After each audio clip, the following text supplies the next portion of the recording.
என ஈன்றெடுத்த தாய் தந்தைக்கும் எனது சிறுவயது முதல் தற்போது வரை இருக்கும் அனைத்து குருமார்கள், அதாவது வித்யா குரு, இசை குரு, ஞான குருமார்களை வணங்கி இங்கு அவையிலே கூடியிருக்கின்ற ஆண்டோர்களும் சான்றோர்களுக்கும் மற்றும் இந்த நிகழ்வினை நடத்துகின்ற பெரியோர்களுக்கும் பார்க்க வந்திருக்கின்ற அனைவரினுடைய பொற்பாதங்களையும் மனம் மொழி மெய்களால் இவ்வாறு முக்கரணங்களால் வணங்கி மகிழ்கிறேன்.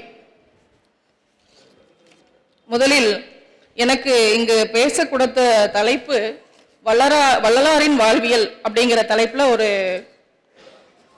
பேச்சுரை கொடுத்திருக்காங்க. அதுல பாத்தீங்கன்னா நான் முதலில் அறிந்து கொள்ளக்கூடியது என்ன அப்படின்னா, திருவருள் தான் இங்க என்ன பேச அழைச்சிருக்குது அப்படின்னு நான் முழுவதுமா நம்புறேன். நீங்க எல்லாருமே பெரிய பாக்கியசாலிகள். ஏன் அப்படி சொல்றேன் அப்படின்னா, நான் பேசும்போது எனது உரையை கேட்டு நீங்க எல்லாம் கை தட்டணும் அப்படிங்கறதுக்காக நான் இதை சொல்லல. எல்லாரும் சொல்வாங்க சன்மார்க்கத்துக்குள்ள வந்தாலே அருள் கிடைக்கும் அப்படின்னு சொல்லிட்டு, அது பொய் அப்படின்னு தான் நான் சொல்லுவேன். சன்மார்க்கத்துக்குள்ள வந்தா அருள் கிடைக்குங்களா அப்படின்னு அது சுத்த பொய். என்னடா எடுத்த உடனே இவங்க இப்படி பேசுறாங்களே அப்படின்னு நினைக்காதீங்க. அருள் கிடைத்தவர்களால் மட்டுமே சன்மார்க்கத்துக்குள் வர முடியும். அவ்வாறு நீங்கள் எல்லாம் அருள் பெற்றவர்கள், இறைவனுடைய அருளை பெற்றதனால்தான் சன்மார்க்கத்துக்குள்ள வந்திருக்கிறீங்க அப்படின்னு சொல்லிட்டு வள்ளலார் ஒரு பாடல்ல சொல்லியிருக்கிறாரு. நல்லறிவு சிறிதளித்து புல்லறிவு போக்கி நேடும் வகை சன்மார்க்க சுத்த சிவனெறியில் நிறுத்தினை இச்சிறியேனை நின் அருள் என்பேன். வள்ளல் பெருமான் சும்மா இங்க வந்தவர் இல்லைங்க, வரும்போதே அருளை பெற்றுக்கொண்டு வந்தவர். மற்றும் ஒரு இடத்திலே ஒரு பாடலிலே அருள் நெறி என்கின்ற பாடலிலே சொல்கிறார், கடவுள் தயவாகிய அருள் எத்தன்மைது எனில் அந்த அருள் நம்ம ஆன்ம அறிவாகிய புத்தி தத்துவத்திற்கு நன்மை தீமையை விளங்க வைக்கும் அப்படின்னு ஒரு இடத்துல சொல்றாருங்க. இவ்வாறு நன்மை தீமை என்பதை உணர வைத்து அவன் அருளும் கொடுத்ததால் நாம் அனைவருமே சன்மார்க்கத்திற்குள் வந்துவிட்டோம். எனவே நீங்கள் எல்லோரும் அருள் பெற்றவர்கள். உங்கள் முன்னால் அடியேன் பேசுவது பெரும் பாக்கியமாக கருதுகிறேன். 19ஆம் நூற்றாண்டிலே சிதம்பரத்திற்கும் விருதாச்சலத்திற்கும் இடையே உள்ள மருதூர் என்னும் ஊரிலே கருணீயகர் மரபிலே வந்தவர் தான் ராமையா பிள்ளை என்பவர். அவர்தான் நம்ம அருட்பிரகாச வள்ளலாருடைய தந்தையார். அவர் திண்ணை பள்ளிக்கூடம் வைத்து நடத்தி வந்தார். ஒரு ஆசிரியராக பணியாற்றி வந்தார். அவருக்கு 7இல், அதாவது ஜாதகத்துல சொல்லுவாங்க 7ல சுக்கிர நீச்சம்னு சொல்லுவாங்க. 7ஆம் இடம் களத்திரகாரகன், மனைவி அமையக்கூடிய இடம் அந்த 7. எனவே அவருக்கு 5 மனைவிகள் திருமணம் செய்து செய்து இறந்து விடுகிறார்கள். 6வதா தான் நம்மளுடைய சின்னம்மை என்கின்ற அம்மையாரை திருமணம் செய்தார். அவர் சென்னைக்கு வடக்கே பொன்னேரிக்கு அருகில் உள்ள சின்னக்காவனம் என்ற ஊரில் பிறந்தவர் அந்த சின்னம்மை. இவர் சபாபதி, பரசுராமன், உண்ணாமுலை, சுந்தரம்மாள் என்ற 4 பெருமக்களுக்கு பின்னாடி நம்மளுடைய அருட்பிரகாச வள்ளலாரை ஈன்றெடுத்தார். அருட்பிரகாச வள்ளலார் மார்கழி மாதம் திருவாதிரை என்கின்ற நட்சத்திரத்திலே பிறந்தவர். இந்த திருவாதிரை நட்சத்திரத்திற்கு ஒரு சிறப்பு உண்டுங்க. 1,60,000 மைல் சூரியனுடைய குறுக்களவு. அப்படி 300 சூரியன் ஒண்ணு சேர்ந்தாதான் எவ்வளவு பிரகாசமா இருக்குமோ அவ்வளவு பிரகாசம் நம்மளுடைய திருவாதிரை நட்சத்திரம். அந்த திருவாதிரை நட்சத்திரத்திலிருந்து ஒளி பிறந்து, அந்த திருவாதிரை நட்சத்திரம்ங்கிறது அந்த நட்சத்திரத்திலிருந்து வரக்கூடிய ஒளி கிட்டத்தட்ட 200 ஆண்டுகள் ஆகிறது. அந்த ஒளி நம்மளுடைய மண் உலகத்திற்குள்ளே பூமியிலே விழுவதற்கு அந்த நட்சத்திரத்திலிருந்து பெறப்பட்ட ஒளியானது 200 ஆண்டுகள் ஆகிறது பூமிக்கு வர்றதுக்கு.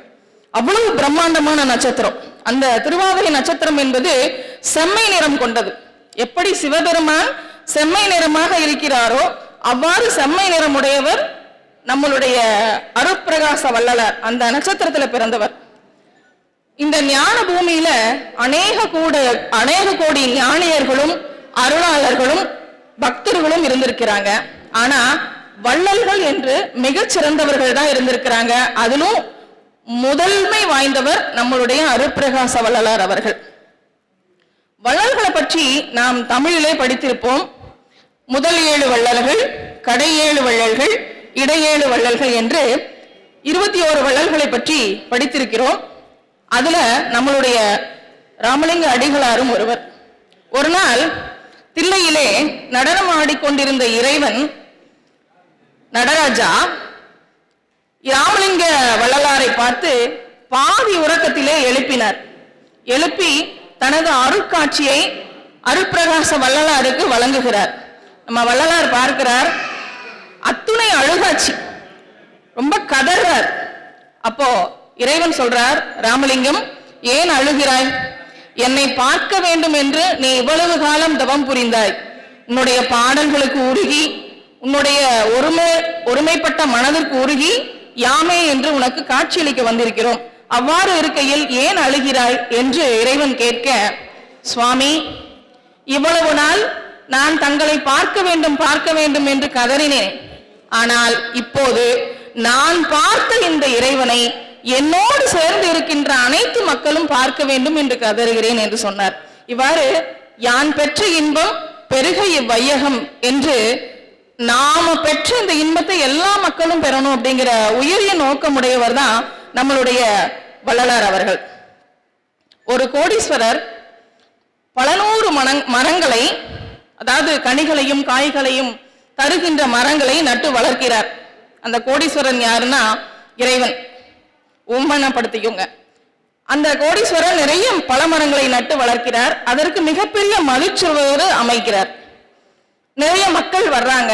அதுல பல மக்கள் ஒவ்வொருவரா அந்த மதில் சுவரை ஏற முயற்சிக்கிறாங்க, முடியல. ஒரு சிலர் பாதி ஏறுறாங்க, விழுந்துடுறாங்க. ஒருவர் ஏறினார். அந்த மதில் சுவர் மேல் நின்று பார்த்தால் நிறைய கனிகளும் காய்களும் பழங்களும் பூத்து குலுங்கி காய்த்து தொங்குகின்றன. அப்போ அங்க பார்த்தா அந்த பழ தோட்டத்துக்குள்ள நிறைய பேர் உட்கார்ந்து ஆல்ரெடி உட்கார்ந்து சாப்பிட்டுட்டு இருக்கிறாங்க. அவங்கள கேட்கிறாங்க, ஐயா இவை எல்லாம் விலையா பணமா அப்படின்னு கேட்கிறார். இல்லை இல்லை, இவை அனைத்தும் இலவசமே அப்படிங்கிறார். உடனே எட்டி குதிச்சிடறார், உள்ள குதிச்சிடறார். மீண்டும் ஒருவர் ஏறுகிறார். ஐயா இவையெல்லாம் பணமா என்று கேட்கிறார். இல்லை இல்லை, இலவசமே என்றவுடன் மீண்டும் ஒருவர் உள்ளே குதித்து விடுகிறார். நம்முடைய வள்ளலார் பெருமானும் மதிழ்ச்சுவர்களை ஏறுகிறார். அந்த மதிழ்ச்சுவரிலே நிற்கிறார். ஐயா இவை அனைத்தும் விலையா என்று கேட்கிறார். இல்லை, இவை அனைத்தும் இலவசமே என்று சொன்ன உடனே 2 கனிகளை வாங்கி உண்கிறார். உண்ட உடனே அவர் வெளியே குதிக்கிறார். ஏன் வெளியில குதிக்கிறார் அப்படின்னா, தான் உண்ட இந்த தித்திப்பான கனி அவை சிவானந்த கனி என்கின்ற அருட்கனி. அப்போ நம்முடைய தாய்மானவர் ஒரு பாடல சொல்லுகிறார், ஏன் வெளியில குதிச்சிங்க அப்படின்னு சாமிகிட்ட கேட்டும் போது, ஏக உருவாய் கிடக்குது ஐயோ, ஏக உருவாய் கிடக்குது ஐயோ, ஏகன் அநேகன் இறைவனடி வாழ்க என்று மணிவாசகர் தன் பாடலிலே சொல்கின்றார். பிரம்மம் ஒக்கட்டே பர பிரம்மம் ஒக்கட்டே என்று தியாகராஜ சுவாமிகள் பாடுகிறார். எனவே அங்கும் எனாதபடி எங்கும் பிரகாசமாய் ஆனந்த பூர்த்தியாகி நிறைந்த நம்மளுடைய இறைவன் ஏக உருவமாக கிடக்கிறார் என்று நம்மளுடைய தாய்மானவர் சொல்கிறார். மேலும் சொல்கிறார், ஏக உருவாய் கிடக்குது ஐயோ, சிவானந்த போகம் எனும் பேரின்ப வெள்ளம் பொங்கி ததும்பி பூரணமாக ஏக உருவாய் கிடக்குது. இன்புற்றிட நாம் இனி எடுத்த தேகம் விடுமுன் புசிப்பதற்கு சேரவாரும் ஜகத்தீரே. ஜெகம் என்றால் உலகம் என்று பொருள். இந்த உலகத்தில் இருக்கிற மக்களே அனைவரும் இந்த ஏக உருவாய் கிடக்கின்ற கனியை உண்ண வாருங்கள் என்று தாய்மானவர் கூறுகிறார். ஏன் அழைக்கிறார்? தாய்மானவர் அழைத்ததை போல ஏன் நம்மளுடைய வள்ளல் பெருமானும் அழைக்கிறார் என்றால், காகம் தனது இனத்தை விட்டு உணவு உண்ணாது. காகம் உறவு கலந்து உண்ண கண்டீர் அப்படிங்கிறாங்க. காக்கைக்கு இருக்கும் நற்குணம் எனக்கு இல்லையே சுவாமி, எனக்கு கிடைச்சதுன்னா நான் மட்டுமே அனுபவிக்கணும்னு நினைக்கிறோம். நிறைய விஷயங்களை நம்ம மக்கள் நாமெல்லாம் சேர்ந்து, என்னையும் சேர்த்து தான் சொல்றேன், எல்லோரும் கொடுக்கணும் அப்படிங்கிற உணர்வு எப்பதான் நமக்கு வர்றது அப்படிங்கிறதுக்கு உணர்த்துறதுக்காகத்தான் இந்த காக்கா என்று கரைந்து தன் இனத்தை ஒருமுடன் சேர்த்து உண்கிறதே. இவ்வாறு உண்ணுவதற்கு நாம் பழகி கொள்ள வேண்டும். இப்படி மதில் சுவர் மேல் ஏறி குதித்தவர்கள் எல்லாம், உள்ளே குதித்தவர்கள் எல்லாம் ஜீவன் முக்தர்கள் என்று பெயர். முக்தி அடைந்த சித்தர்களுடைய ஆலயத்துக்கெல்லாம் நம்ம போயிருப்போம். சித்தர் பீடம் அப்படின்னு சொல்லுவோம், ஜீவசமாதி, சித்தருடைய ஜீவசமாதி அப்படின்னு சொல்லுவோம். அந்த மாதிரி அந்த மதில்சுவல் மேல் ஏறி உள்ளே குதித்தவர்கள் எல்லோரும் ஜீவன் முக்தர்கள். அது அல்லாமல் வெளியே குதித்தவர்கள் எல்லாம், அதாவது ஜீவமுக்தர்கள்னா தாம் தாமே அருள் பெற்றவர்கள். அவதார புருஷர்கள் நமக்காக இறங்கி வந்தவர். அப்படி நமக்காக இறங்கி வந்த அவதார புருஷர் தான் அருட்பிரகாச வள்ளலார் அவர்கள். அவர் என்ன சொன்னார்? அருட்பிரகாச வள்ளலார் என்ன சொல்லியிருக்கிறார்? நிறைய பாடல்கள் சொல்லியிருக்கிறார். அதுல ஒரு பாடல், நினைந்து நினைந்து உணர்ந்து உணர்ந்து நெகிழ்ந்து நெகிழ்ந்து அன்பே நிறைந்து நிறைந்து ஊற்றலும் கண்ணீர் அதனால் உடம்பு நனைந்து நனைந்து அருளமுதே நன்னிதியே ஞான நடத்தரசே என் உரிமை நாயகனே என்று வணைந்து வணைந்து ஏத்துதும் நாம் வம்பின் உலகியலில் மரணமெல்லாம் பெருவாழ்வு வாழ்ந்திடலாம் கண்டேன். புனைந்துரையேன் பொய் புகழேன் சத்தியம் சொல்கின்றேன் பொற்சபையில் சிற்சபையில் புகும் தருணம் இதுவே என்று கதறுகிறார். ஏன் சுவாமி அருளாளர்கள்லாம் ஒரு விஷயம் சொல்றாங்க அப்படின்னா, ஒரு ஒரு பொருளை மறுபடியும் சொல்றாங்கன்னா அதுக்கு இரண்டு அர்த்தங்கள் உள்ளது என்று பொருள். இப்போ ஒரு வார்த்தையை ரெண்டு தடவை நினைந்து நினைந்து உணர்ந்து உணர்ந்து நெகிழ்ந்து நெகிழ்ந்து ஏன் ரெண்டு தடவை சொல்றாரு அப்படின்னா, அந்த முதல்ல நினைந்து நினைந்து என்கின்ற வார்த்தைக்கு என்ன பொருள் அப்படின்னா, முதல்ல நம்மளுடைய சிறுமையை நினைக்கணுங்க. இறைவன் எப்பேற்பட்டவன், அவனுடைய பெருமையை நினைக்கணும். அவ்வளவு பெரிய பெரும் கருணையாளன், அந்த சராசரங்களையும் கட்டி ஆளக்கூடிய இறைவன், அவனுடைய பெருமையும், அப்படிப்பட்ட இறைவன் நம்மிடத்தில் வந்து நம்மளுடைய அகத்திலே புகுந்து கொண்டிருக்கிறான் என்கின்ற நம்மளுடைய சிறுமையும் இறைவனுடைய பெருமையும் நினைந்து நினைந்து என்று இரண்டு வார்த்தைகளிலே சொல்லுகிறார். அடுத்ததாக உணர்ந்து உணர்ந்து, இறைவனை சாத்திரங்களால் உணர்வது. இந்த சாத்திரங்களால் உணர்வதற்கு அபரஞானம் என்று பொருள். அபரஞானம் அப்படின்னா உலகியல் அறிவு. அடுத்ததாக நினைந்து அப்படின்னா அனுபவத்தால் உணர்வது. அந்த இரண்டாவது நினைவு என்பது அனுபவத்தால் உணர்வது. இது பரஞானம். பரம் என்றால் மேலான ஞானம் என்று பொருள். இது இறைவனை அறியக்கூடிய இறைவனே உணர்த்தக்கூடிய ஞானம் தான் பரஞானம்னு ஆகும். அன்பே நிறைந்து நிறைந்து, அந்த இடத்துல ரெண்டு தடவை நிறைந்துன்னு சொல்றார். பயன் விரும்பி செய்கின்ற அன்பு ஒன்று, இதற்கு பேர் காமியம் என்று பொருள். அடுத்தது பயன் விரும்பாமல் செய்கின்ற அன்புக்கு நிஷ்காமியம் என்று பொருள். இந்த மாதிரி அன்பே நிறைந்து நிறைந்து காமியத்தாலும் நிஷ்காமியத்தாலும் இரண்டு வகையாக நினைக்கணும்னு சொல்லி வள்ளல் பெருமான் சொல்கிறார்.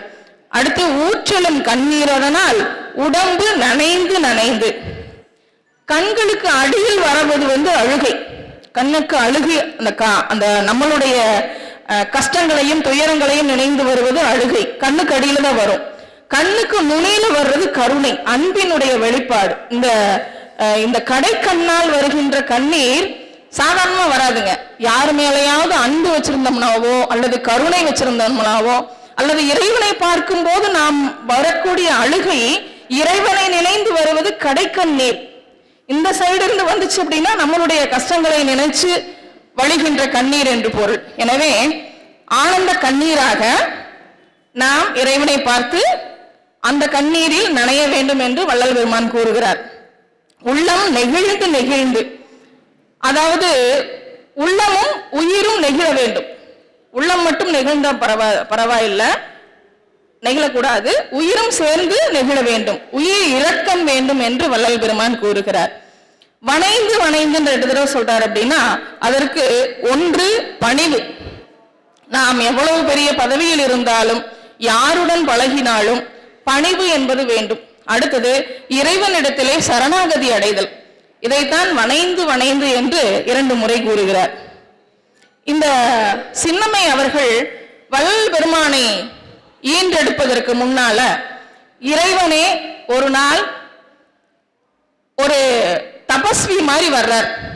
அதாவது இறந்துண்ணும் யாசகர் போல வருகிறார். வந்து, அம்மா நான் அரும் தபஸ்வி, இப்போது எனக்கு அருந்த பசி அப்படிங்கிறார். வள்ளல் வாரியார் பெருமான் சொல்லுவார் அருட்பிரகாச வள்ளலாரை பற்றி, அம்மா அருந்தபசினா இப்போது எனக்கு அருந்த பசி என்று வேடிக்கையாக ஒரு வார்த்தையை 2 பொருள் தருவது போல கூறுவார். அப்போ அப்படி வந்து கேட்கும்போது நமது சின்னம்மை அவர்கள் அவருக்கு உணவு கொடுத்துள்ளார். உணவு கொடுக்கும் வேளையிலே அருட்பிரகாச வள்ளலார் அவர்களுடைய தந்தையார் அப்போது இல்லத்தில் இல்லை, வெளியே சென்றிருக்கிறார். இவர் உணவு உண்டுவிட்டு வாசலுக்கு போகும்போது மறைஞ்சிடுறார். அப்போ அதை சின்னம்மை பார்த்துறாங்க.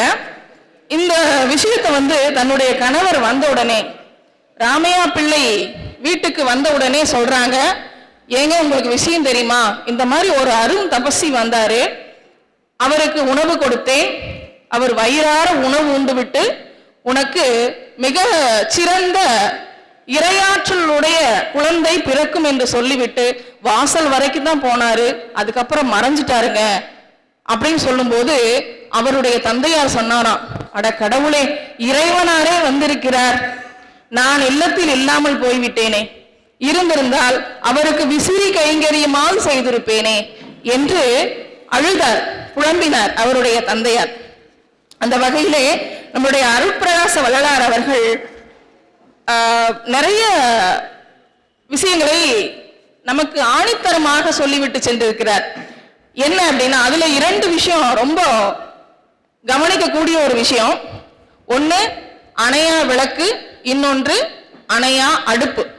இந்த 2 விஷயத்தை எதுக்கு வள்ளலார் அவர்கள் வைத்துவிட்டு சென்றார் என்றால், நம்மளுடைய ஒவ்வொருவருக்குள்ளேயும் அணையா அடுப்பு என்கின்ற பசி என்கின்ற நோய் இருக்கிறது.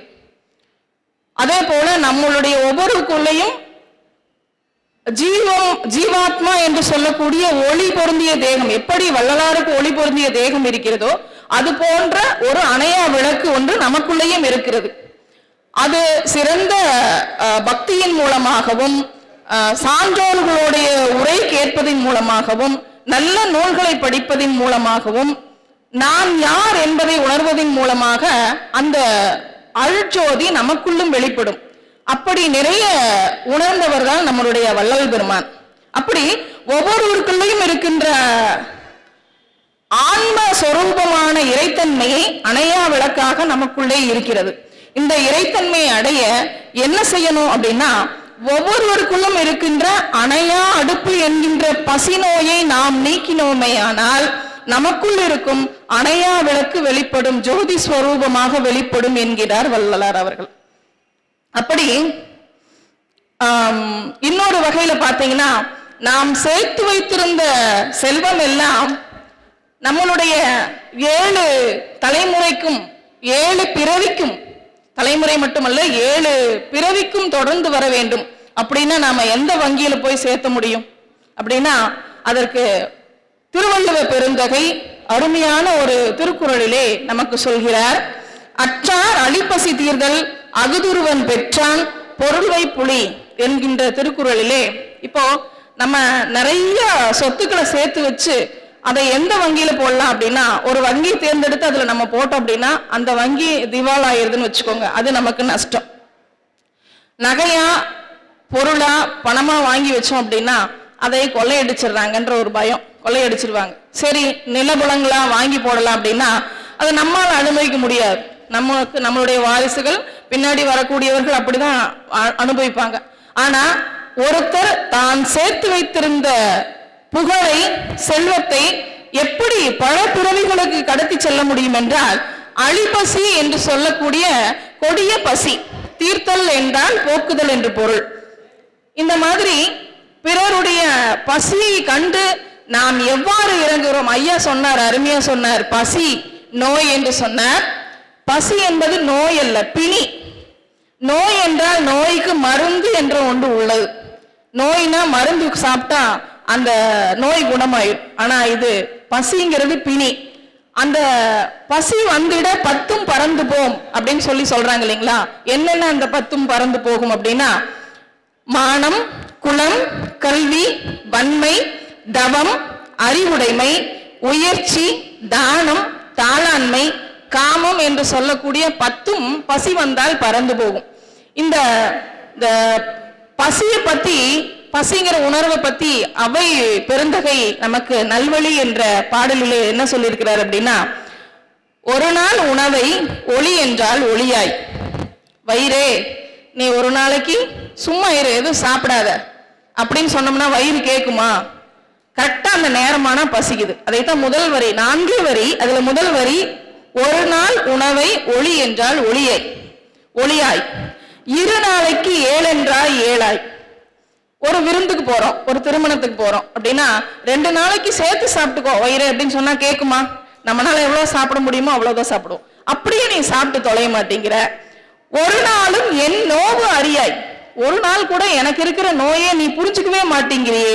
இடும்பை கூர் வயிறே, இடும்பைனா துன்பம் தரக்கூடியது, இடும்பை கூர் வயிறே உன்னோடு வாழ்வது கடினம் அப்படின்னு ஔவையார் சொல்றார். வயிறே உன்னோட வாழ்றது கடினம். அப்படி பசி என்பது நோய் அல்ல, பிணி.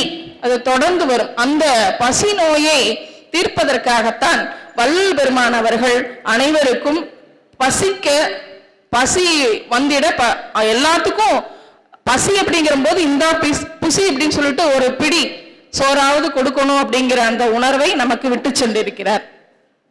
எல்லாத்துலயும் பாத்தீங்கன்னா நம்மளுடைய வள்ளல் பெருமான் வித்தியாசமா இருந்திருக்கிறார். ஊரில் உள்ள சாமியார்கள் எல்லாம் மடம் அமைச்சாங்க. ஆனா நம்மளுடைய வள்ளல் பெருந்தகை மட்டும்தான் சங்கம் என்ற ஒன்றை நிறுவினார். மடம்னா என்ன? சும்மா வந்து பொழுத போக்கிட்டு சாப்பிட்டுட்டு தூங்குற இடத்துக்கு பேர் மடம். ஆனா சங்கம் என்பது அருளாளர்கள், நல்ல தன்மையாளர்கள் எல்லாம் சங்கமிக்கின்ற ஒரு இடமாக மடம்ங்கிற பேச்சை மாற்றி, அந்த பெயரை மாற்றி சங்கம் என்கின்ற பெயரை கொண்டு வந்தார். அப்படி ஒரு வித்தியாசம். அடுத்து என்ன வித்தியாசமா கொண்டு வந்தார் அப்படின்னா, சாப்பாடு போடும் இடத்த சத்திரம் தான் சொல்லுவோம் நம்ம எல்லாம், இல்லைங்களா? சத்திரம்னா என்ன? உண்டு உறங்கி செல்வதற்கு பெயர் சத்திரம். ஆனா இவரை அதை என்ன சொன்னார்? சாலை என்று, தர்மசாலை என்று பெயர் வைத்தார். ஏன்? அந்த தர்மசாலையிலே உணவை உண்டுவிட்டு ஞானத்தை நோக்கிய பயணமாக இருக்க வேண்டும். நாம் பயணிப்பது எங்கே பயணிப்போம்? சாலையில தான் பயணிப்போம். ஆனா இது ஞானத்தை நோக்கிய சாலை என்பதால் தர்ம சாலை என்று பெயரிட்டார். இப்படி வித்தியாசமாக சிந்தித்தார் நம்மளுடைய வள்ளலார் பெருமான். இப்படி உணவு உண்டு விட்டு உறங்கு விட்டு செல்லக்கூடிய இடமாக இல்லாமல் ஞானத்தை நோக்கி பயணிக்கக்கூடிய சாலையாக அது இருந்தது. வழிபாடக்கூடிய இடத்தை சபை என்று பெயரிட்டார். வழிபாட்டு அறை என்று இல்லாமல் சபை என்று பெயர் வைத்தார். இவருடைய உடை பற்றி கூறணும் அப்படின்னா, ஒரு முறை வள்ளலார் அவர்கள் தன் கைப்பட கடிதம் எழுதுகிறார். சென்னையிலே இருக்கக்கூடிய தனது நண்பருக்கு எழுதுகிறார். அவர் தான் அணியக்கூடிய வெள்ளை ஆடையை லாங் கிளாத் அப்படின்னு தான் சொல்லுவார். சென்னையிலிருந்து லாங் கிளாத்தை வாங்கி சிதம்பரம் வரக்கூடிய பேருந்தில் அல்லது ஒரு வாகனத்தில் கொடுத்து அனுப்பவும், அதை நான் பெற்றுக்கொள்கிறேன் என்று தனது கடிதத்தில் குறிப்பிட்டுள்ளார். நிறைய பேர் பார்த்தீங்கன்னா நம்மளுடைய முதல்ல சாமியார்கள் அப்படின்னா காவி உடைதான் நமக்கு ஞாபகத்துக்கு வரும். ஆனா நம்மளுடைய காலத்தால் பின் சென்று பார்த்தோமே ஆனால் சங்க காலத்தில் காவி உடை என்பதை பௌத்தர்கள் மட்டுமே அணிந்திருந்தனர். சமணர்கள், பௌத்தர்கள், புத்த பிட்சுக்கள் இவங்கதான் வந்து காவி உடைய அணிஞ்சிருந்தாங்க. காவி உடைய நம்மளுடைய தமிழர்கள் அணிந்ததாக வரலாறே கிடையாது. அந்த வகையிலே வள்ளல் பெருமான் வெறும் ஆன்மீகவாதி மட்டும் கிடையாது. அவர் தமிழ் பண்பாட்டையும் தொன் தமிழையும் மீட்டெடுக்க முயற்சி செய்த ஒரு பெரும் புரட்சியாளர் என்றே கூறலாம். கொல்லாமை நெறி, அதுவே குருவருள் திருநெறி என்கின்ற ஒரு உயரிய சிந்தனையை நமக்கு விட்டு சென்றவர் வள்ளல் பெருந்தகை அவர்கள். ஒரு உயிர் மற்றொரு உயிர் மீது செலுத்துவதே ஜீவகாருண்யம். ஜீவகாருண்யமே மோட்ச வீட்டின் திறவுகோல் என்று கூறினார். இந்த வகையிலே இயற்கையாகவே நமது உயிரில் ஆணவ மலம் கலந்திருக்கிறது. அதே போல இயற்கையாகவே நமது உயிரில் இரக்க குணமும் கலந்திருக்கிறது. அதற்கு பேர் தான் தயவுன்னு பேரு. அப்போ ஜீவர்கள் ஜீவாத்மா மீது காட்டுவதற்கு பேர் தயவு அப்படிங்கிற ஒண்ணு. ஜீவ தயவுன்னு பேருங்க அதுக்கு பேரு. இறைவன் நம் மீது காட்டக்கூடிய தயவுக்கு என்ன பெயர் அப்படின்னா அருள் என்று பெயர். அது திருவே வந்து நமக்கு தருவதால் திருவருள் என்று பெயர். பெருமானார் 2 ஆயுதத்தை கையெடுத்தார். ஒன்று அன்பு என்கின்ற கருணை, 2 சத்தியம் என்கின்ற உண்மை. இந்த 2 ஆயுதத்தை கையில் எடுத்தாருங்க. இந்த 2ம் சேர்ந்துதான் இந்த உலகத்தையே ஆண்டு கொண்டிருக்கிறது. அதனாலதான் வள்ளலார் சொன்னார், சத்தியம் உரைக்கின்றேன், நான் சொல்லும் வார்த்தை எல்லாம் நாயகன் தன் வார்த்தை என்று கூறினார். அதுபோலதான் இப்போது அடியேனும் கூறுகிறேன்.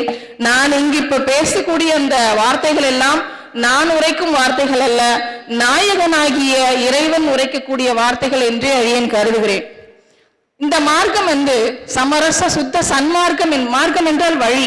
இந்த மார்க்கம் என்பது அறிவு மார்க்கமாகும். நாம் எல்லோரும் புற அறிவை பற்றி பேசுகிறோம், ஆனால் அதையும் தாண்டி ஆன்ம அறிவு என்ற ஒன்று உள்ளது. அதை ஆன்மீக உலகத்திற்கு வெளியே உள்ளவர்களால் யோசிக்க முடியாது, யோசிக்கிறது இல்லை. ஆனால் உள்ளே இருக்கும் நாம் யோசிக்க வேண்டும். அறிவாளியாக இருப்பது எவ்வளவு முக்கியம்? முட்டாளா இருப்பது சிறப்பா இல்ல அறிவாளியா இருப்பது சிறப்பா அப்படின்னு கேட்டா, அறிவாளியா இருக்கிறதுக்கு தான் நாம் எல்லோருமே விரும்புவோம். அதற்கு எடுத்துக்காட்டாக ஒரு சின்ன கதை. அதுல 2 முதலாளிகள் இருக்காங்க. அந்த முதலாளிகள் 2 பேரும் பேசிக்கிறாங்க. டேய், என்கிட்ட இருக்கிற தொழிலாளி தான் ரொம்ப முட்டாள் அப்படிங்கிறான். இன்னொரு முதலாளி, இல்ல இல்ல, என்கிட்ட இருக்கிற தொழிலாளி தான் மிக மிக வடிகட்டினா அடி முட்டாள் அப்படிங்கிறார். சரி, நீ நிரூபிச்சு காட்டு அப்படின்னு சொல்லும் போது, இப்ப எல்லாருமே பாத்தீங்கன்னா தொழிலாளிகள் எல்லாம் அடிமையாக இருப்பதற்கே முதலாளிகள் எல்லோரும் விரும்புகிறார்கள். தன்னை விட தன்னிடத்தில் அடிமை பணி செய்பவன் அறிவாளியாக இருப்பதை எந்த முதலாளிகளும் விரும்புவதில்லை. அப்போ முதல்ல இருக்கின்ற முதலாளி தன்னுடைய தொழிலாளியை கூப்பிடுறான். ஏய், இங்க வா அப்படின்னு சொல்லி ஒரு ரூபாய் காயின் எடுத்து போய் ஆடிக்காரு வாங்கிட்டு வா அப்படின்னு சொல்றாரு. 1 ரூபாய்க்கு ஆடிக்காரு கிடைக்குமா? சரிங்க சாமி அப்படின்னு சொல்லிட்டு அந்த 1 ரூபாய் வாங்கிட்டு வெளியில வந்துடுறாரு.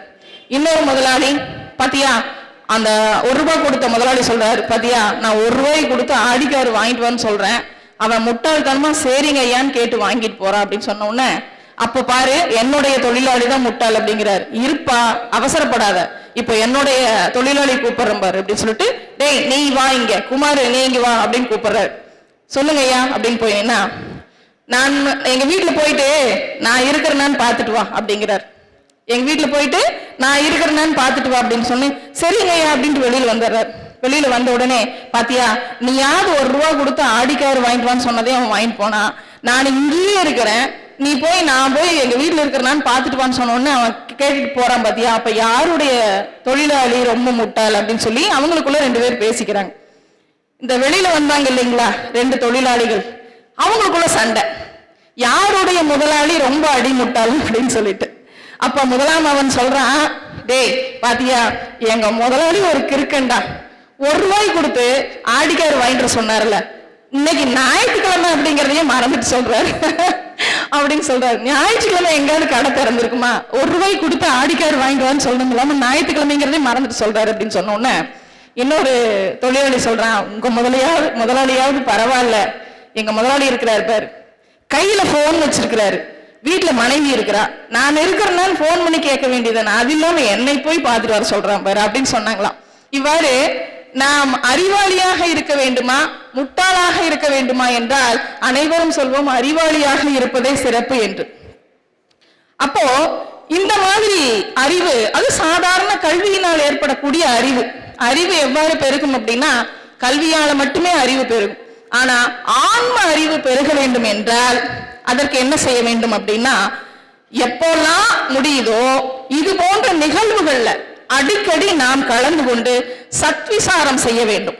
நமக்குள்ள இருக்கின்ற நம்மளுடைய அறிவை மேம்படுத்தி கொள்ள என்ன செய்ய வேண்டும் அப்படின்னா, இந்த மாதிரியான ஆன்மீக நிகழ்வுகளை கலந்து கொண்டு சத்விசாரம் மேற்கொள்ள வேண்டும். அதுவே நாம் நம்முடைய அறிவை பெருக்கிக் கொள்வதற்கான வழியாகும் என்று வள்ளல் பெருமான் கூறுகிறார். இப்ப பாத்தீங்கன்னா, ஐயா கை தட்டுறதை பத்தி மேக்னெட்டிக் பவர் அப்படின்னு சொல்லிட்டு ஏற்கனவே பேசின ஐயா சொன்னாரு. காலையில 6 மணிக்கு ஆரம்பிச்சு சன்மார்க்க கொடியேற்றி, அடுத்தது அகவல் பாராயணம் செய்து, அப்புறமா ஒரு 10-10:30 மறுபடியும் இந்த நிகழ்ச்சி தொடங்கி கிட்டத்தட்ட இந்த நிகழ்ச்சி முடிக்கிறதுக்கு எப்படியும் 1-1:30 ஆயிரும். அப்போ இவ்வளவு நேரம் நாமெல்லாம் ஏன் இந்த இடத்துல உட்கார்ந்து இருக்கிறோம்? எதனால இந்த மாதிரியான ஒரு நிகழ்ச்சியை இங்க வைக்கிறாங்க அப்படின்னு சொன்னா, நீங்க எல்லாம் பொதுவான இன்னைக்கு ஞாயிற்றுக்கிழமை பாத்தீங்கன்னா எல்லாரும் ஞாயிற்றுக்கிழமைக்கு கரிநாள் என்று இன்னொரு பெயர் உண்டு. நாம இங்க ஜீவகாருண்ய ஒழுக்கத்தை பற்றியும் புலால் மறுத்தலை பற்றியும் பேசிக் கொண்டிருக்கின்றோம். ஆனா மற்ற வெளியே இருக்கக்கூடிய நபர்கள் எல்லாருமே கரிநாள் என்று சொல்லக்கூடிய அந்த சிறப்பை கொண்டாடிட்டு இருப்பாங்க. ஞாயிற்றுக்கிழமை ஆனா சினிமாவுக்கு போலாமா, எங்க போலாம் அப்படின்னு யோசிச்சுட்டு இருக்கும் போது நாமெல்லாம் இங்க வந்து சேர்ந்திருக்கோம் அப்படின்னா அது நம்மளுடைய நல்ல திறத்தையும் நம்மளுடைய நல்ல எதிர்காலத்தையும் நோக்கிய பயணமாக இருக்குது அப்படின்னா அது மிகவும் சால சிறந்தது. இறைவன் நமக்கு கொடுத்த மிகப்பெரிய கொடை.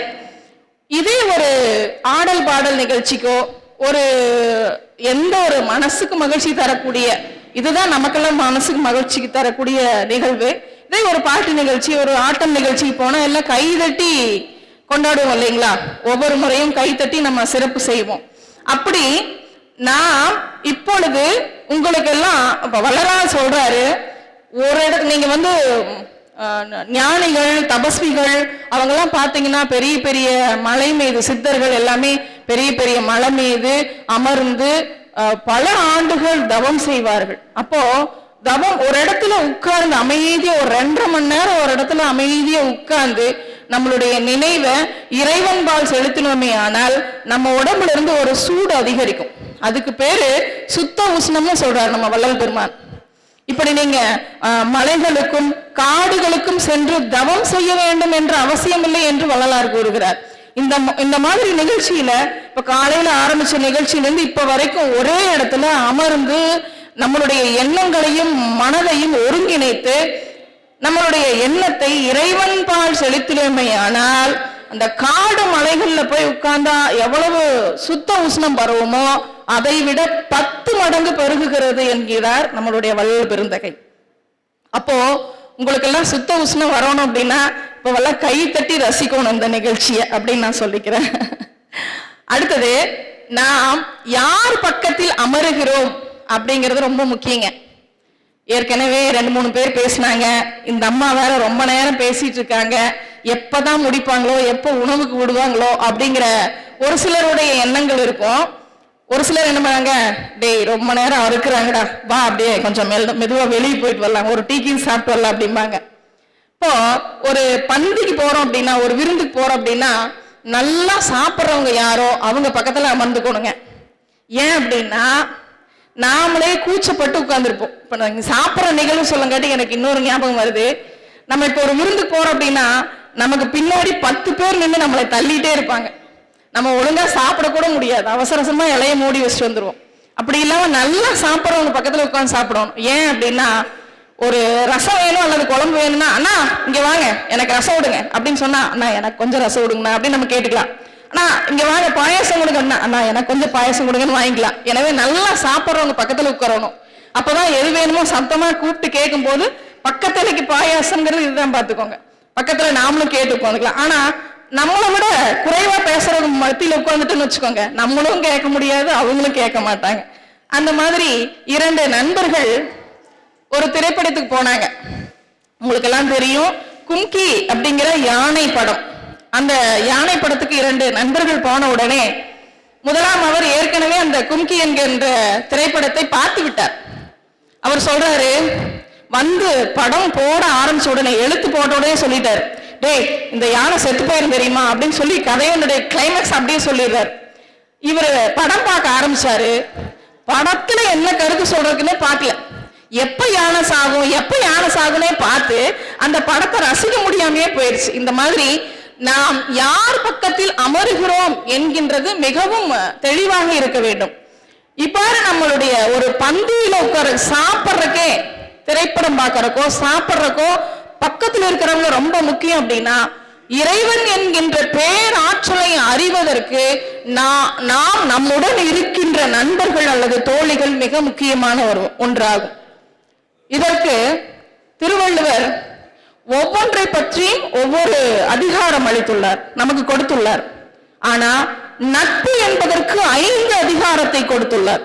முகநக நட்பது நட்பன்று, நெஞ்ச தகநக நட்பது நட்பு, கைபோலே ஆங்கே இடுக்கண் களைவதாம் நட்பு அப்படின்னு சொல்லி நட்பின் பெருமையை பத்தி நிறைய திருக்குறளை நமக்கு தந்துள்ளார்.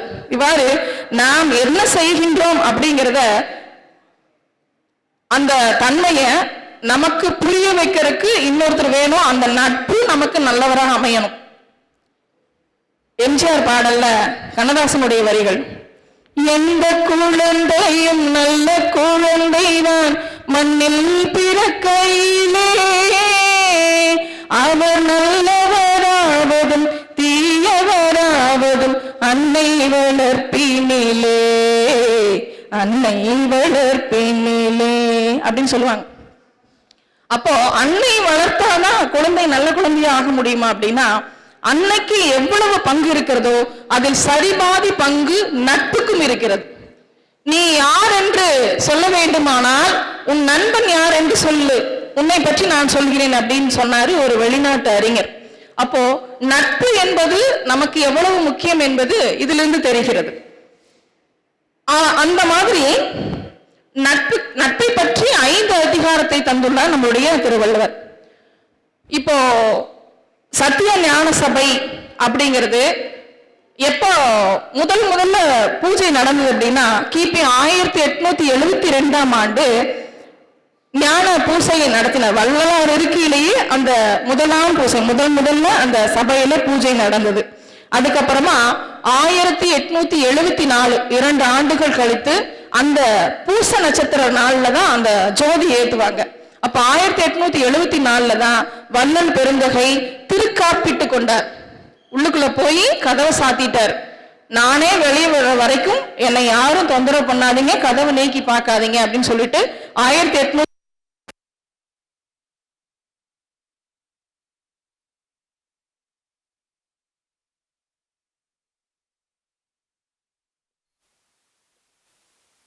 ஏன் வள்ளலார் அவர்கள் பூச நட்சத்திரத்தை தேர்ந்தெடுத்தார் அப்படிங்கிறத பத்தி நம்ம பார்க்கலாம். அப்போ வள்ளலார் வந்து என்ன சொல்றாரு, வருவாய் அழைத்து வாணி வடலூர் வடதிசைக்கே என்றார். ஏன் தைப்பூசம் சிறப்பு அப்படின்னா, தை மாதத்திலிருந்து சூரியன் அதன் பயண பாதையை வடக்கு நோக்கி செல்கிறது. ஜோதிடத்துல உத்தராயணம் தட்சிணாயணம் 2 அயனங்களாக பிரிக்கின்ற 6 மாதம் உத்தராயணம் 6 மாதம் தட்சிணாயணம். தெற்கே சூரியன் தெற்கே சென்றால் அதற்கு பேரு தட்சிணாயனம். தட்சிணம் என்றால் தெற்கு என்று பொருள். தட்சிணாமூர்த்தின்னு சொல்றோம் இல்லைங்களா? தட்சிணாமூர்த்தி எந்த திசை நோக்கி இருக்கிறார்? தென் திசை நோக்கி இருக்கிறார். தென்முக பரம்பொருள்னு பேர் அவருக்கு. இன்னொரு பேரு தென்முக பரம்பொருள் அல்லது ஆலமர் செல்வம். ஆலமரத்தடி கல்லாளின் புடையமர்ந்து நான்மறை ஆரங்க முதற்கற்ற கேள்வி. கல்லாளின் புடையமர்ந்து இருக்கிறார். அதற்கு பேரு தட்சிணாயனம். தெற்கு நோக்கி இருப்பதற்கு பேர் தட்சிணாயனம். வடக்கு நோக்கி சென்றால் உத்தராயணம். அப்போ சூரியன் தன் பயண பாதையை வடக்கு நோக்கி செல்லும் அந்த அயனத்திற்கு பேர் உத்தராயணம். சூரியன் எப்போதெல்லாம் வடக்கு நோக்கி செல்கிறாரோ அதன் ஆற்றல் மிகவும் வெளிப்படும். சூரியனுடைய ஆற்றல் மிகவும் வெளிப்படும். அப்படிங்கிறதுனாலதான் பூச நட்சத்திரத்தை தேர்ந்தெடுக்கிறார். அது மட்டும் இல்ல, இங்கிருந்து நம்ம வடலூர் போய் தான் அந்த ஜோதியை தரிசிக்கணுமா, அதுதான் சிறப்பா அப்படின்னா, அது சரி துண்டிச்சிட்டு வந்து விட்டது. சத்திய ஞான சபையை எட்டுள் கண்டனன் அப்படின்னு சாமி சொல்றாரு. அப்படின்னா நம்ம வெளிப்புற தோற்றத்துல தான் நம்ம போய் அந்த ஜோதியை பார்க்கணும், இல்ல நமக்குள் நாமே இருக்கின்ற நமக்குள்ள இருக்கின்ற அந்த ஜோதியை நாம் உணரணும் அப்படிங்கிற விஷயத்தை தான் வள்ளல் பெருமான் சொன்னார். எனது சபை எனத்தான் கலந்து நின்றார் என்ற ஒரு வரிகளிலே சொல்றார். எனவே நமக்குள் இருக்கின்ற ஞான சபையை காண வேண்டும், நமக்குள் இருக்கின்ற 7 திரையை விளக்க வேண்டும் என்று சொல்லுகிறார். எது? காமம் மோகம் கோபம் என்று சொல்லக்கூடிய 7 திரையை விளக்கினார். அருட்பெரும் ஜோதி ஆண்டவர் நமக்குள்ளே காட்சியளிப்பார் என்பதை தான் 7 திரைகளாக விளக்கி சொன்னார். சரி, அகவல் அகவல் அகவல் என்ற ஒன்றை நாம் பாராயணம் செய்து கொண்டிருக்கிறோம். அகவல்னா என்ன? அகவனுடைய சிறப்பு என்ன அப்படின்னு கேட்டீங்கன்னா, நிறைய அற்புதங்களை வள்ளல் பெருமானார் செய்திருக்கின்றார். அதுல ஒரு சில அற்புதங்கள் நாம் படித்து கேட்டு தெரிந்து கொண்டது. அகவல் அப்படின்னு சொன்னா நமக்கு தெரிஞ்சது ஔவையார் அருளிய விநாயகர் அகவல். அடுத்தது மாணிக்க வாசகர் 4 அகவல்களை அருளியுள்ளார். என்ன அப்படின்னு பாத்தீங்கன்னா, போற்றி திரு அகவல் 1, திருத்தெல்லையிடம் ஒன்று, திருவுந்தியார் ஒன்று, வெண்பா அப்படின்னு சொல்லுகின்ற 4 வெண்பா. இவையெல்லாம் விட மிகச்சிறந்த ஒரு தனித்துவமும் தத்துவமும் நிறைந்ததுதான் நம்மளுடைய வள்ளலாருடைய அகவல். அகவல் என்றால் என்ன அப்படின்னா, ஆசிரியப்பா அகவலோசையுடைய இலக்கணத்தில் சொல்லுவாங்க. ஆசிரியப்பா என்கின்ற அந்த பாக்களிலே 4 வகை, அவைகளில் ஒன்று ஆசிரியப்பா. அது அகவலோசையுடைய ரொம்ப சத்தமா சொல்ல வேண்டிய ஒரு பா தான் அந்த அகவலோசையுடைய. எது அகவம் அப்படின்னா, மயில் அகவும். நம்ம ஊர்ல எல்லாமே மயில் கத்தும்னு சில பேர் சொல்லுவாங்க. யானை பிளிரும், யானை கத்தும்னு சொல்லுவாங்க. மயில் தான் அகவும். பூனையோ நாயோ கத்தும் போது பார்த்தீங்கன்னா சாதாரணமா கத்துறதுக்கும் தன்னுடைய இணையோடு சேர்வதற்கு கத்துகின்ற அந்த கத்தலுக்கும் வித்தியாசம் இருக்கு. அதுபோல மயில் அகவுதல் அப்படின்னா, மயில் ஒரு பெண்மயில் ஆண்மயிலோடு இணை சேருவதற்காக அகவுகிறது. அதுபோல இந்த ஜீவாத்மாவாகிய நாம் அந்த பரமாத்மாவாகிய இறைவனை சென்றடைய வேண்டும் என்று சொல்லுவதுதான் இந்த வள்ளலாருடைய அகவல். எனவேதான் அதற்கு அகவல்னு பேர் வச்சார்.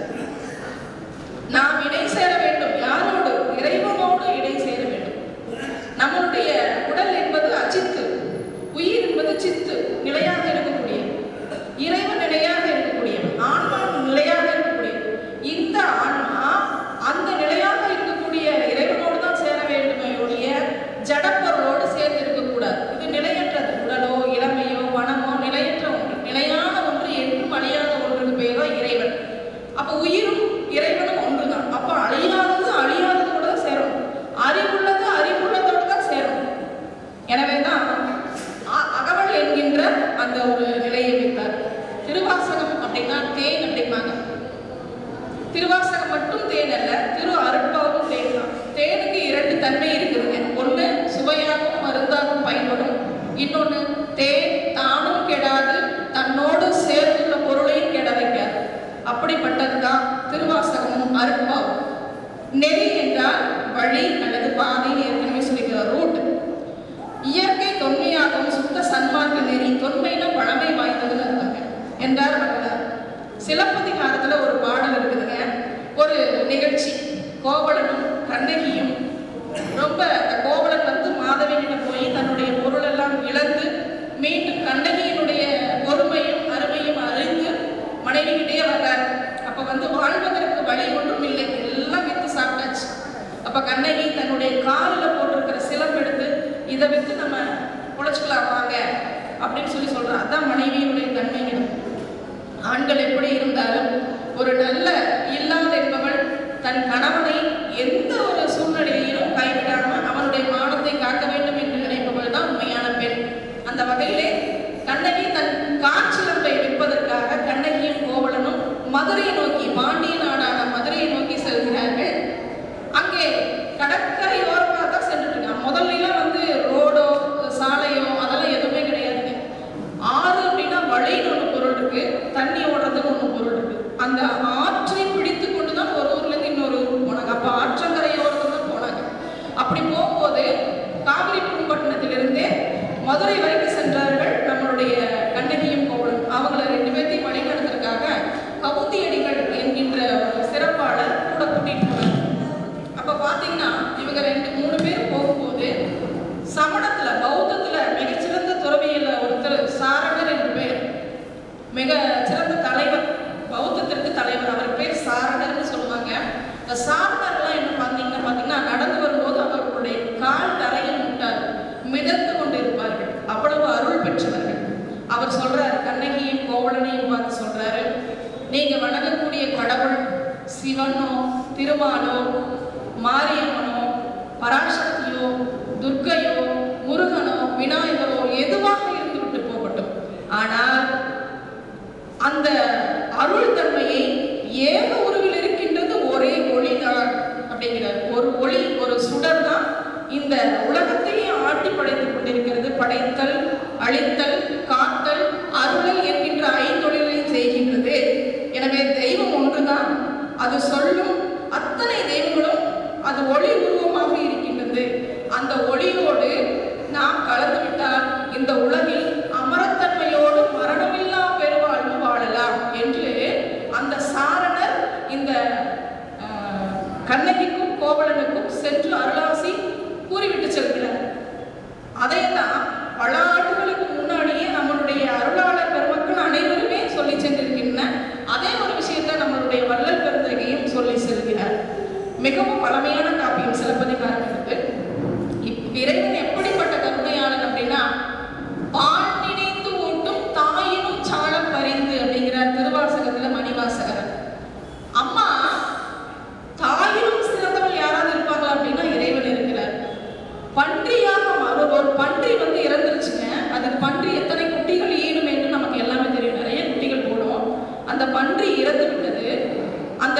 தாய் பன்றியை நோக்கி பால் அருந்துவதற்காக பிறந்து சில மணித்துளிகளே ஆன அந்த பன்றி குட்டிகளுக்கு சிவபெருமானே பன்றியாகி அந்த குட்டிகள் அனைத்துக்கும் பால் கொடுத்தார். அப்ப தாயை சிறந்த தயாவான தத்துவம் நம்மளுடைய இறைவன் என்பதை மாணிக்கவாசகர் சொல்லியிருக்கிறாரு. அப்படி ஒரு சிறந்த கருணையை நம் மீது கொடுக்கும் போது நாம் எப்படி இருக்கணும், இறைவன் மீது நாம் எப்படி அன்பு செலுத்த வேண்டும் அப்படின்னா, கற்றாவின் மனம் போல கசிந்துருக வேண்டுமனே. கற்றாவின் மனம் போல, கன்று தன் பசுவை தாய் பசுவை பார்க்கும் போது எப்படி கசிந்து உருகணுமோ அப்படி கசிந்து உருக வேண்டும் என்று சொல்கின்றார். ஒரு நண்டு கர்ப்பமாக இருந்தது அப்படின்னா அது குட்டியை ஈடும் போது தன் வயிறு வெடித்து தன் உயிரை தியாகம் செய்து விட்டு தான் உடனே செத்துரும். தேள் ஒன்று நண்டொன்று தன்னுடைய குட்டிகளை எல்லாம் ஈன்ற உடனே இறந்து விடும். அப்படி ஒரு மிகச்சிறந்த ஆகச்சிறந்த ஒன்றுதான் தாய்மை. வள்ளலார் பெருமான் பாடினார், தாயாகி தந்தையுமா அப்படின்னு 2 பேர்த்தையும் சொல்லிட்டார். எதுக்கு அவங்க ஒருத்தர் சொன்னா ஒருத்தர் விட்டு போக கூடாது அப்படின்றதுக்காக 2 பேர்த்தையும் சேர்த்து சொல்லிட்டார். இதுல அறிவியல் விஷயங்கள் சில இருக்குது, காலம் கருதி மிக விரைவிலே பிடிக்கலாம். அந்த அறிவியல் செய்தியை இன்னொரு நாளைக்கு பார்த்துக்கலாம். எந்த எதிர்பார்ப்பும் இல்லாம தன் கன்றிடம் கருணையையும் அன்பையும் செலுத்துகிறது பசுத்தாய். எனவே கற்றாவின் மனம் போல கசிந்துருக வேண்டுவனே என்றார். வள்ளலார் தன் அகவலில் ஒரு வார்த்தை சொல்றார், ஈன்ற நற்றாயினும் இனிய பெருந்தயவா சிற்சபையின் அருட்பெரும் ஜோதி அப்படிங்கிறார். ஈன்ற நற்தாய், நற்தாய்னா நல்ல தாய் அர்த்தம். இந்த இடத்துல ஏன் நல்ல தாய்ன்னு சொல்றாரு? நற்தாய்னா அப்ப கெட்ட தாயின்னு ஒருத்தர் இருக்கிறாங்களா அப்படின்னா நம்ம காப்பியத்துல இருந்திருக்கிறாங்க. என்னன்னு பாத்தீங்கன்னா, ராமாயணத்துல கம்பருடைய ராமாயணத்துல பாத்தீங்கன்னா, கைகேயி ராமன் மீது வைத்திருக்கின்ற அன்பு போல ராமனுடைய சொந்த தாய் கோசலை கூட அந்த அளவுக்கு வைத்திருக்கல. அந்த அளவுக்கு கைகேயி ராமன் மீது அன்பு வைத்திருந்தார். ராமனும் கைகேயி மீது மிகச்சிறந்த அன்பை வைத்திருந்தார். அப்போ ஒரு முறை ஒரு கிளி வளர்த்தார் ராமன். அதை சீதா தேவியிடம் கொண்டு கொடுத்தாரு. இந்த கிளி உனக்கு பிடிக்கும்ல, நம்ம வளர்த்தலாம் கொண்டு கொடுக்கும் போது சீதா மாதா சொல்றாங்க, இந்த கிளிக்கு என்ன பெயர் வைக்கலாம் நீங்களே சொல்லுங்க போது கைகேயி என்று பெயர் சுட்டு என்று சொல்லுகிறார். அந்த அளவுக்கு அன்பு நம்மளுடைய கைகேயி. ஒரு தடவை கைகேயி உறங்கிக் கொண்டிருக்கின்றார். அப்பொழுது கூனி சொல்கிறார், ஆபத்து ஆபத்து ஆபத்து, அம்மா ஆபத்து வருகிறது அப்படின்னு சொல்றாரு. சொல்லி எழுப்புறார். அப்போ கைகேயி உறக்கத்தில் இருக்கிறா, தூக்கத்திலே சொல்றா என்னன்னு, ராமனை பயத்திற்கு இடம் உண்டோ? அடி அறிவு கெட்டவளே, ராமனை மகனாக பெற்றவருக்கு எவ்வாறு துன்பம் வரும் என்று சொல்லுகிறார். தூக்கத்தில் இருக்கிறவங்க உண்மை சொல்லுவாங்க. என்னன்னா, உள் மனதினுடைய ஆழத்தில் இருக்கின்ற உண்மை எதுவோ அது தூக்கத்தில் வெளிப்படும் என்பர். அவ்வாறு சொன்ன கைகேயி ஒரு கூனி செய்த ஒரே ஒரு இரவில் செய்த சதியால் அடுத்த நாள் காலையில போய் என்ன சொல்றார் தசரதன் கிட்ட. தசரதன் தன் கணவன், தசரதனுடைய 3வது மனைவி தான் கைகேயி. இப்ப என்ன சொல்றார், கடல் சூழ்ந்த உலகெல்லாம் பரதன் தான் ஆட்சி செய்ய வேண்டும், ராமன் காட்டுக்கு செல்ல வேண்டும் என்று சொன்னார். யாரு? ராமனை பயத்திற்கு இடமுண்டோ என்று சொல்லியவள் ராமன் காட்டுக்கு செல்ல வேண்டும் என்று சொன்னார். அதனால்தான் நம்மளுடைய வள்ளல் பெருந்தகை நற்தாயினும் சிறந்த அப்படின்னு சொன்னார். நல்ல தாய் கெட்ட தாய்ங்கிற 2 பேர் இருக்கிறாங்கிறதுக்கு தான் அதை சொன்னார். இவ்வாறு மிகச்சிறந்த கருத்துக்களை நமக்கு திரட்டி